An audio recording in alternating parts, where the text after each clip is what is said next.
Hi every one. എത്ര പഠിച്ചു കഴിഞ്ഞാലും ഓർമ്മയിൽ നിൽക്കുന്നില്ല എന്നുള്ളൊരു പ്രയാസം നിങ്ങൾക്ക് ഉണ്ടെങ്കിൽ ഞാൻ കുറച്ച് മെത്തേഡ്സ് പറഞ്ഞുതരാം. ഇതൊന്ന് പ്രാക്ടീസ് ചെയ്ത് നോക്കൂ. ഫസ്റ്റ് വൺ എന്ന് പറയുന്നത് എല്ലാ ആൾക്കാർക്കും അറിയുന്നത് പോലെ കോഡ് ഇടുക എന്നുള്ളതാണ്. ഇപ്പോൾ ഒരു 10 പേര് ഒരുമിച്ച് പഠിക്കണം എന്നുണ്ടെങ്കിൽ നമ്മൾ 10 നെയിംസിൻ്റെയും ഫസ്റ്റ് ലെറ്റേഴ്സ് ലിങ്ക് ചെയ്തിട്ട് ഒരു കോഡ് ഇട്ടിട്ട് പഠിക്കാം. ഇനി എന്തെങ്കിലും ഒരു ഇൻസിഡൻറ്റ് ഓർക്കാൻ വേണ്ടിയിട്ടാണെങ്കിൽ, ഇപ്പം എന്തെങ്കിലും വോറോ കാര്യങ്ങളൊക്കെ ഓർക്കാൻ വേണ്ടിയിട്ടാണെന്നുണ്ടെങ്കിൽ നമുക്ക് അറിയുന്ന ഒരാളെ നമുക്ക് ആ വോർ ലീഡ് ചെയ്യുന്ന ഒരാളാക്കിയിട്ട് ഇമാജിൻ ചെയ്തിട്ട് അയാളുടെ ലൈഫുമായിട്ട് ഈ ഒരു സംഭവത്തിനെ കണക്ട് ചെയ്തിട്ടും നമുക്ക് ഓർക്കാൻ വേണ്ടി പറ്റുന്നതാണ്.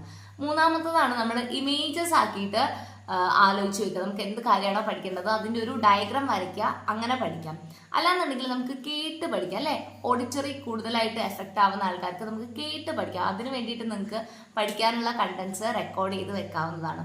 ഇനി അല്ലാന്നുണ്ടെങ്കിൽ കുറേ കാര്യങ്ങൾ ഒരുമിച്ച് പഠിക്കണം എന്നുണ്ടെങ്കിൽ നമുക്ക് പാട്ടാക്കിയിട്ടും പഠിക്കാൻ വേണ്ടി പറ്റും. സോ ഇത്രയുമാണ്.